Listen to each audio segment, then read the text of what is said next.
안녕하세요. 정치학의 일을 맡고 있는 엄교훈 교수입니다. 반갑습니다, 여러분.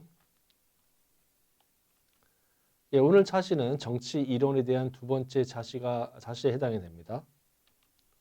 오늘 이야기할 거는 바로 사회계약론 그리고 막시즘에 대한 부분입니다. 1차시 때는 사회계약론 두 분에 대한 의견을 들었었죠. 오늘 나머지 부분을 듣고 막시즘에 대한 것 그리고 막시즘이 수정된 막시즘, 즉 네오막시즘에 대해서 말씀을 드리도록 하겠습니다.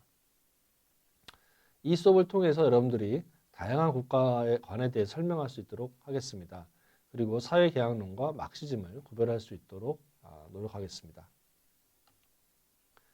이 사회계약론에 대해서는 지난 차시에 마키아벨리 절대군주론과 토마스 홉스의 리바이던에서 이야기를 했었습니다. 마키아벨리 국가관과 홉스의 국가관은 국가가 존재하는 이유는 바로 시민의 지지와 동일한 점에서는 둘 다 동의를 하고 있고요. 공통되고요. 이 점은 오늘 이야기할 존 로크와 장자크 루소의 경우에도 마찬가지입니다.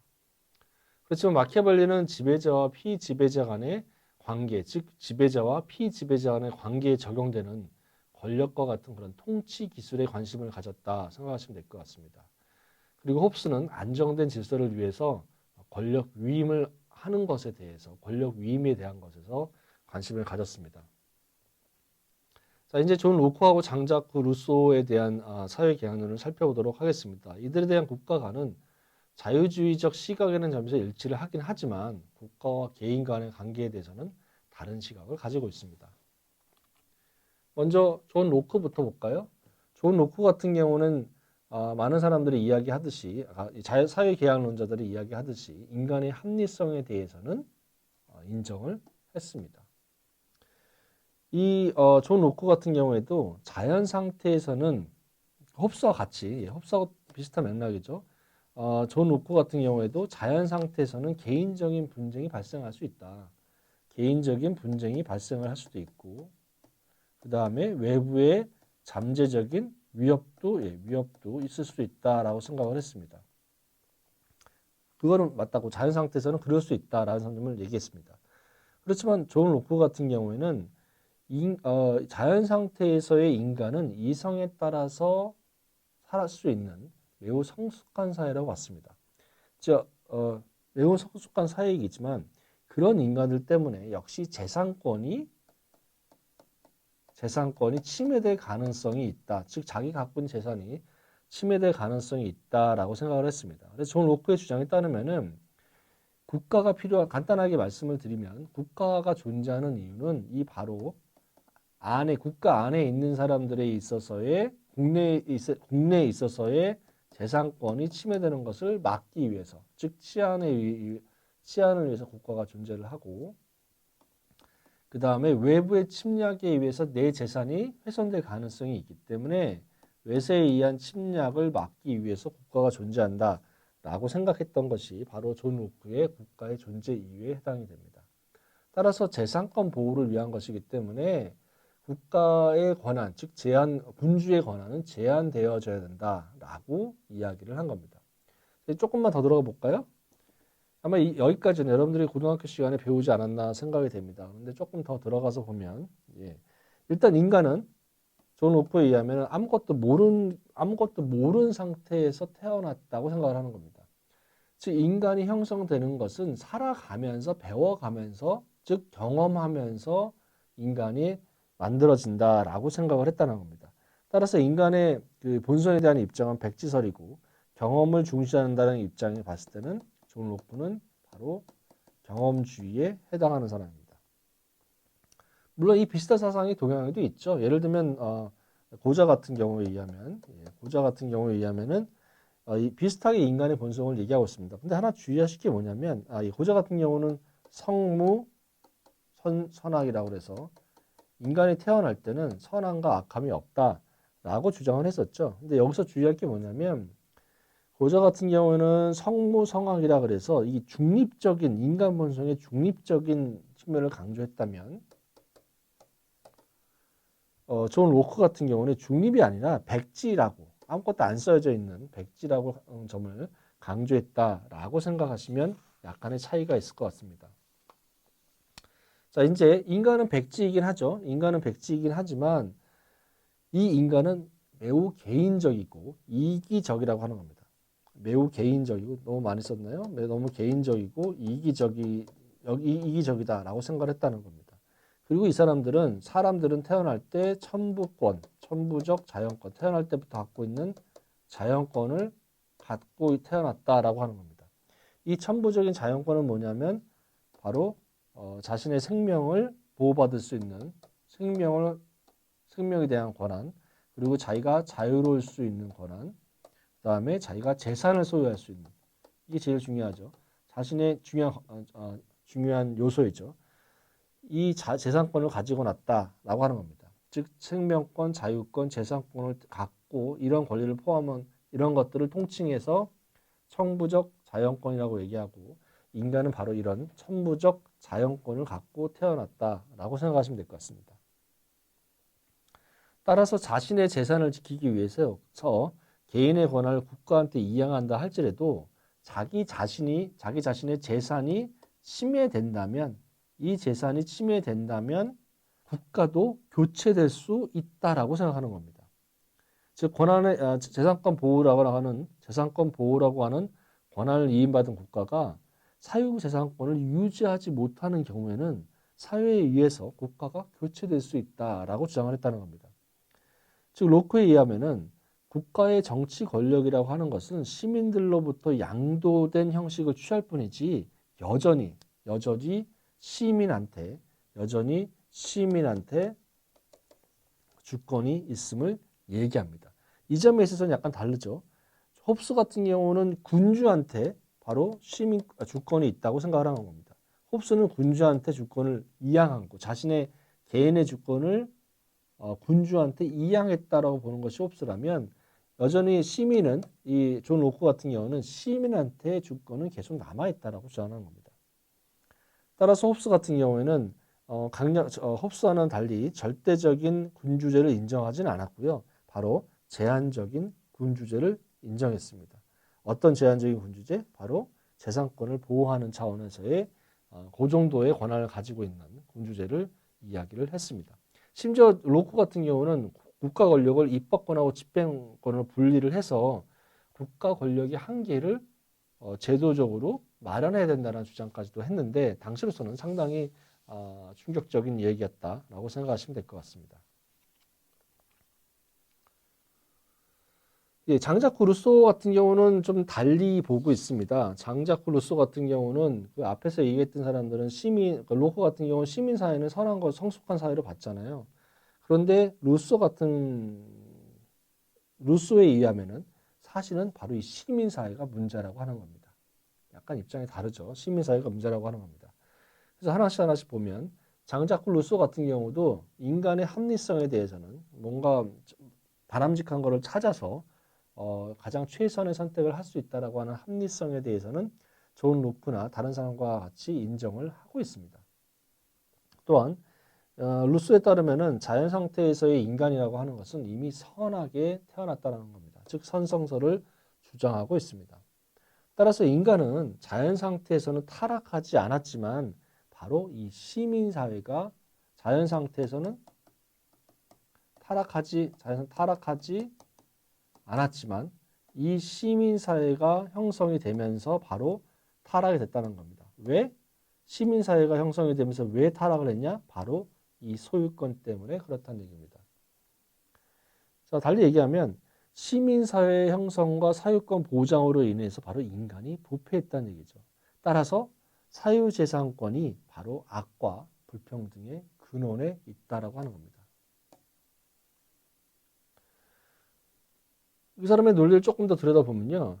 루소는 혼자 있을 때는 괜찮은데 개인이 시민사회가 탄생하는 순간부터 평등성은 사라지고 한 사람이 두 사람 이상의 목을 가질 수 있는 환경이 조성이 되고, 그리고 재산권이 즉 소유권이 허락이 되기 때문에 이 불평등이 발생할 수도 있다는 겁니다. 즉 두 사람 이상의 재산을 소유할 수가 있으니, 그리고 소유권이 인정이 되니 어떤 형식으로든 간에 두 사람 이상의 목을 가지고 있는 사람들이 태어난다고 하는 것이죠.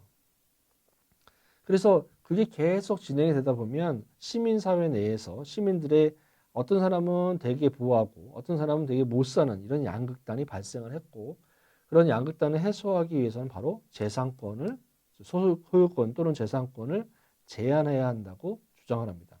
바로 이 부의 불평등, 소유권에 의해서 발생하는 이 부의 불평등이 바로 국가, 너무 못 썼죠? 국가 안정을 해치고 공공성을 해야 한다고 생각을 했던 겁니다.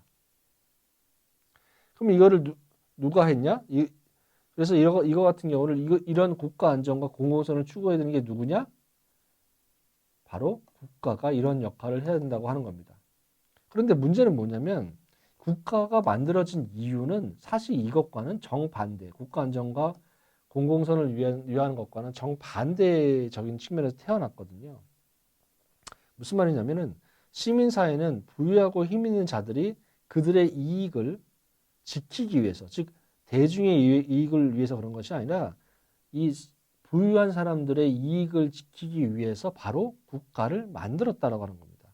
이런 차원에서 봤을 때 국가라고 하는 것은 불평등한 사회를 계속 유지하기 위한 수단이다라고 생각을 했다라는 겁니다. 루소는 그가 이제 그 사람이 생존했던 시대의 국가를 보면서 지배 계급이 진짜로 그렇게 하기 위해서 국가를 그러니까 자신의 지배 계급의 지위를 보장하기 위해서 국가를 만들고 국가를 활용하고 있는 모습을 봐왔기 때문에 국가를 그렇게 인식했던 것 같습니다. 근데 문제는 뭐냐면 이렇게 탄생한 국가가 즉 부의 불평등을 유지하기 위해서 탄생한 국가가 사실은 그 국가가 이렇게 국가의 안정과 공공선을 위해서 활동해야 된다라고 이야기하고 있습니다. 좀 앞뒤가 안 맞는 것 같긴 한데 조금 들어보면 이해가 될 수 있는 것 같습니다. 이렇게 전락할 수 있는 국가가 어떻게 이렇게 전락해버린 국가가 어떻게 국가의 안정과 공공선을 위해서 일을 할 수가 있냐? 바로 이 일반 의지라고 하는 개념으로 합치가 될 수 있을 것 같습니다. 즉 국가라는 것은 이 일반 의지를 실현을 해서 국가 안정과 공공선을 실행해야 된다라고 하는 겁니다. 그렇다면 일반 의지라고 하는 것이 무엇인가가 이제 궁금하겠죠. 일반 의지라고 하는 것은 국가 내의 구성원들 모두를 위한 공공선에 대한 의지라고 생각하시면 될 것 같습니다. 한번 적어볼까요? 일반 의지라고 하는 것은 국가 내 구성원들 모두를 일부가 아니죠. 모두를 위한 공공선에 대한 의지 이렇게 정의 내릴 수가 있습니다. 모든 사람들이 행복하게 하기 위해 모든 사람들이 보다 바람직한 사회를 만들기 위한 것에 대한 의지 이것이 바로 일반 의지가 되고요. 이거를 실현할 주체는 누구냐? 바로 국가라고 하는 겁니다. 이 일반 의지의 가장 구체적인 대표적인 예가 뭐가 있냐면 바로 자유와 평등이라고 하는 것이죠. 모든 사람들을 위해서 모든 사람들을 위한 바람직한 것이 되기 위해서는 바로 이 자유와 평등이라고 하는 가치가 실현되어져야 한다고 보는 겁니다. 여기서 바로 이제 국가와 시민 사회의 사회 계약이 형성이 됩니다. 시민 사회에 있는 다수의 시민들은 자신에게 소유된 자유를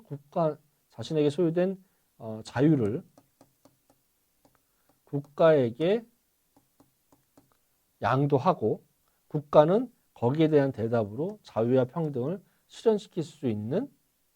실현시켜야 된다는 것이 바로 국가와 시민이 갖고 있는 맺어진 계약이라고 장자크 루소는 이야기를 하고 있습니다. 결론적으로 말을 해서 사람들이 일정한 자유를 포기하는 대가로 얻은 국가의 일반 의지 실천 여부가 루소가 말하는 사회계약의 핵심에 해당합니다.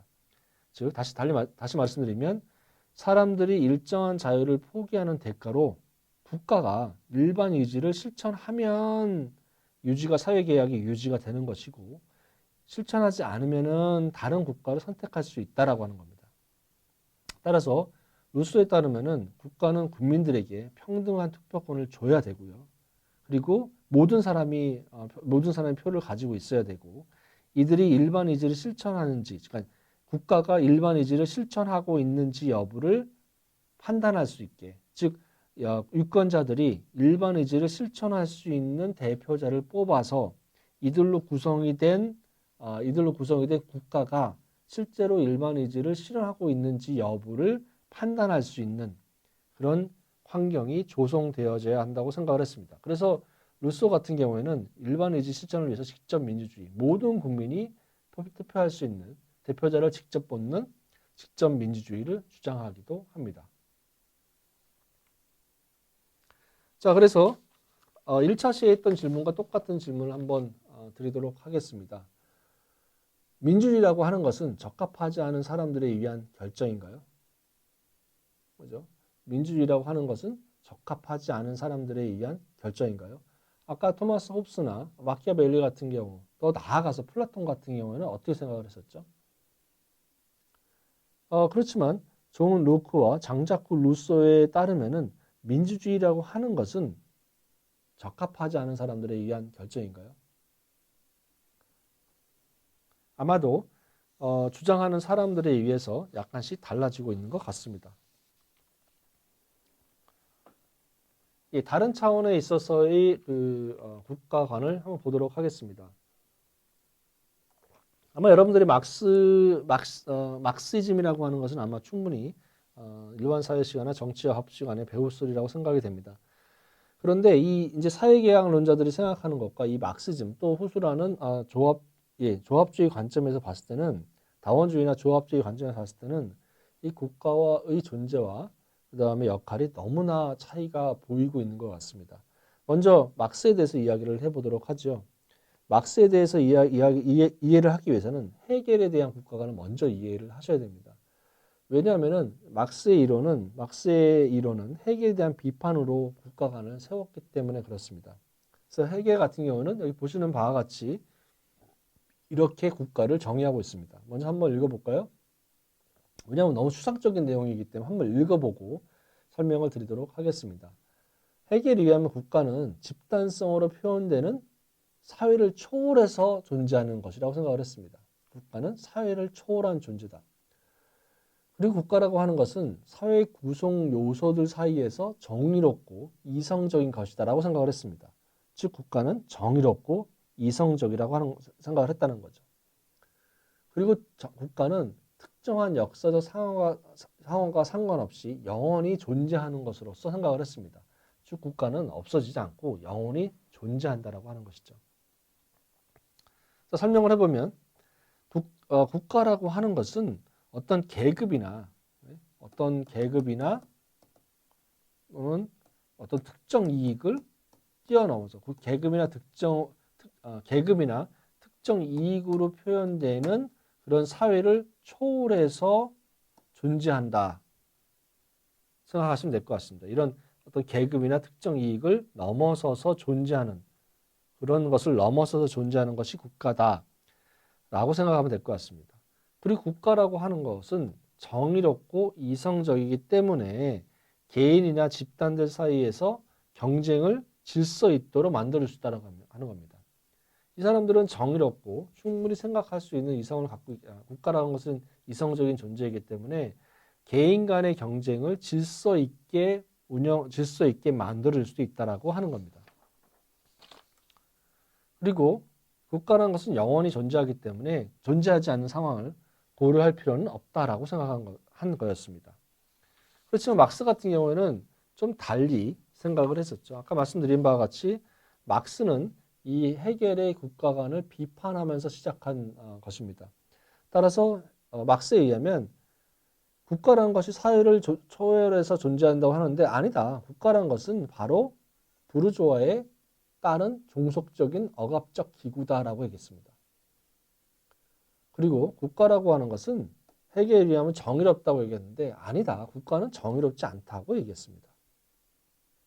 그리고 국가는 영원하다고 하는데 아니다. 시대적이고 역사적인 상황에 따라서 존재하는 것이다. 즉 상부구조, 하부구조라는 얘기 많이 나오는데 하부구조라고 하는 것은 어른들 생산을 만들어내는 수단 같은 것을 얘기하는데요. 생산 체계의 수단, 이런 하부 구조에 따라서 존재한다라고 생각하면 될 것 같습니다. 이제 하나씩 보도록 하겠습니다. 헤겔에 따르면 국가라고 하는 것은 계급이나 특정 이익을 초월해서 존재하고, 그리고 개인과 집단들 사이의 경쟁을 질서 있도록 만들기 때문에 국가 전체의 이익이 되는 방향으로 국가의 행동을 이끌어 갈 수 있다. 그러니까 집단 전체의 이익이 되는 방향으로 국가가 이끌어 갈 수 있다라고 생각을 했습니다. 따라서 사회 전체의 집단적 이익이라고 하는 것은, 사회 전체를 위한 집단적 이익이라고 하는 것은 결국 국가가 행동함으로써 보존될 수 있다라고 생각을 했습니다. 그렇지만 막스가 생각하기에는 그렇지 않다라고 하는 것이죠. 막스는 먼저 이 국가라고 하는 것은 부르주아 계급 또는 자본주의 계급이라고 하죠. 부르주아에 의해서 지배되는 계급 사회인 자본주의 사회에서 국가는 부르주아의 이익을 위해서 행동하는 수단이라 생각을 했습니다. 즉 국가라고 하는 것은 부르주아의 이익을 더 만들기 위해서 만들어진 수단이다라고 생각을 했습니다. 그렇지만 여기서 주의할 건 뭐냐면, 국가가 그러니까 부르주아에 의해서 종속된 기구라고 얘기하고 있긴 하지만, 이 종속된 국가가 약간의 자율성을 갖는다는 점을 인정하고 있습니다. 즉 국가의 자율성을 완전히 배제하진 않았죠. 왜냐하면은 부르주아 국가들이, 그러니까 자본주의자들이 국가 기구를 직접 맡기 싫어하기 때문에, 그래서 관료들한테 맡김으로써, 그러니까 자본주의 계급들이 직접 국가를 운영하는 것이 아니라 관료들한테 맡김으로써 약간의 자율성이 생긴다. 또한 부르주아들 간에 갈등이 생길 수가 있잖아요. 이런 상황에서는 약간의 자율성이 국가에게 있다라고 생각을 했다는 겁니다.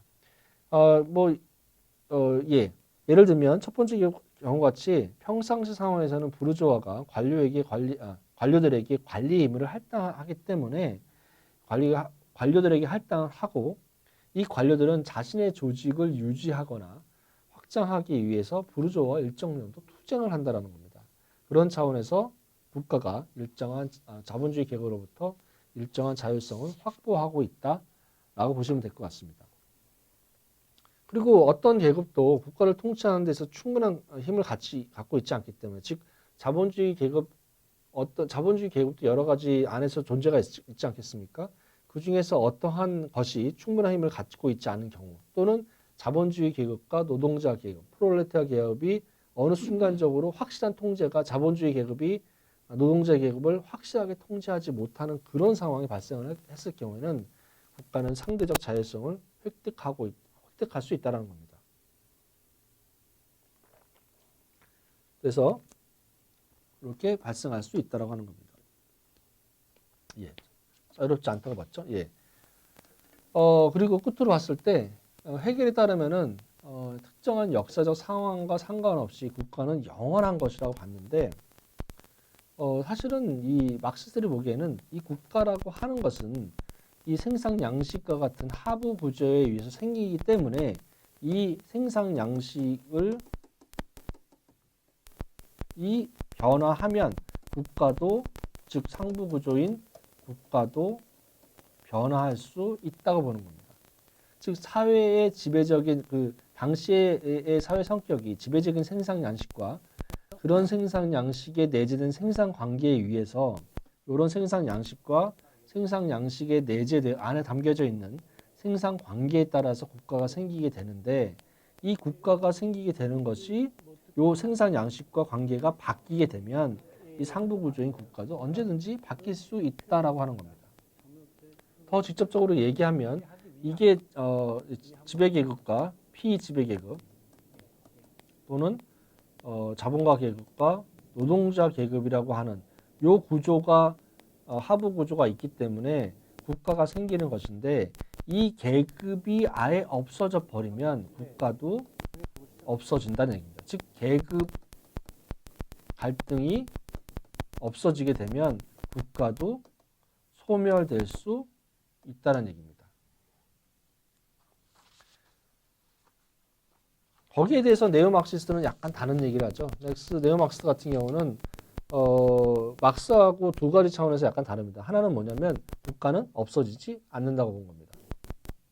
그리고 국가가 없어지지 않기 때문에 노동자 계급이 잘 뭔가 자기의 권익을 찾기 위해서는 행동할 수 있는 행동 이론이 필요하다라고 얘기하는 겁니다. 일단 네오마르크시스트, 새로운 마르크시스트들도 국가라는 것을 지배계급의 도구라는 점에 있어서는 일단 동의를 합니다. 레닌 같은 경우에도 국가는 지배계급의 도구라는 점에 있어서는 그런 의견에는 동의를 하지만 계급은 소멸하지 않는다고 보는 겁니다.